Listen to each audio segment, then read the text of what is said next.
मेहनत के पीछे सफलता है। एक बार एक मूर्तिकार अपने छेनी और हथौड़ी से एक पत्थर को काटकर भगवान की मूर्ति बनाने का प्रयास कर रहा था। जैसे ही वो छेनी पर हथौड़ा चलाया, अचानक पत्थर चिल्लाने और रोने लगता है और कहने लगता है कि क्या कर रहे हो, मुझे इतना क्यों मार रहे हो, मुझे बहुत दर्द हो रहा है, मुझे अपने हाल पर छोड़ दो और यहाँ से चले जाओ। मूर्तिकार ने पत्थर से कहा, मुझे पता है कि तुम्हें बहुत ज़्यादा दर्द हो रहा है, तकलीफ भी हो रही है, लेकिन यदि आज तुमने इस दर्द को नहीं सहन किया तो जीवन भर तुम यहीं इसी प्रकार से पड़े रहोगे। मुझे पता है कि तुमने आगे बढ़ने की अपार संभावना है, तुम एक बहुत अच्छे हिम्मत वाले पत्थर हो, लेकिन यदि तुम इसी प्रकार से पड़े रहोगे तो कभी भी आगे नहीं बढ़ पाओगे। इतना कहकर मूर्तिकार फिर से हथौड़ी की वार करने लगा। पत्थर फिर से चिल्लाने लगा, गिड़गिड़ाने लगा, विनती करने लगा कि मुझे अपने हाल पर छोड़ दो, मुझे बहुत ज़्यादा दर्द हो रहा है, अब मैं इस तकलीफ को ज़्यादा देर तक सहन नहीं कर सकता, मुझे अपने हाल में छोड़कर तुम यहाँ से चले जाओ। मूर्तिकार ने फिर से उस पत्थर को समझाने की कोशिश की, ज़्यादा जिद्दी मत बनो और अपने हिम्मत को बनाए रखो, थोड़ी देर और इस दर्द को सहो, यदि इस दर्द को सह लिया तो मैं तुम्हें भगवान की मूर्ति के रूप में तुम्हारी मंदिर में स्थापना करवाऊंगा और दूर दूर से लोग आएंगे, तुम्हारे पूजा करेंगे और मंदिर की पुजारी भी तुम्हारे सेवा करेंगे। लेकिन वो जिद्दी पत्थर मूर्तिकार की एक भी बात ना सुना और चिल्लाते रह गया।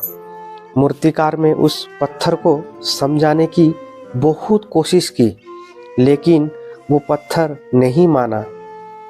अब मूर्तिकार भी थक चुका था। मूर्तिकार उस पत्थर को वहीं छोड़कर आगे बढ़ गया और थोड़ी ही दूर जाकर देखा कि एक बहुत बड़ा और अच्छा पत्थर पड़ा हुआ है। उसने छेनी और हथौड़ी उठाई और उस पत्थर को मूर्ति बनाने के लिए वो तैयार हो गया। मूर्तिकार ने छेनी और हथौड़ी के वार दूसरे पत्थर पर जारी रखा।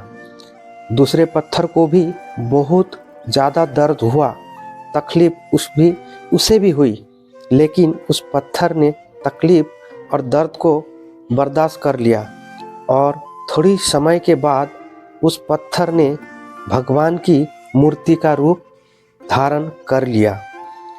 थोड़ी देर बाद उस मूर्ति की एक मंदिर पे स्थापना हो गई। दूर दूर से लोग आते और पूजा करके पाठ करने लगे। मन्नतें मांगने पर लोगों की इच्छा पूरी होने लगी। वो मंदिर बहुत ही ज़्यादा प्रसिद्ध हो गया। अब धीरे धीरे करके दूर दूर के गांव और शहर के लोग वहाँ पूजा पाठ करने के लिए आने लगे। फिर एक दिन उसी पत्थर को मंदिर में लाया गया और उस एक कोने पे रख दिया गया। जब लोग आते और उस पर नारियल फोड़ते, ये कोई और पत्थर नहीं बल्कि वही पत्थर था जिसने हथौड़ी दर्द को नहीं सहा था। अब वो पत्थर मन ही मन बहुत ज़्यादा दुखी हो रहा था, अपने आप को कोस रहा था, मैंने उस दिन उस दर्द को सह लिया होता तो आज लोग मेरी भी पूजा करते।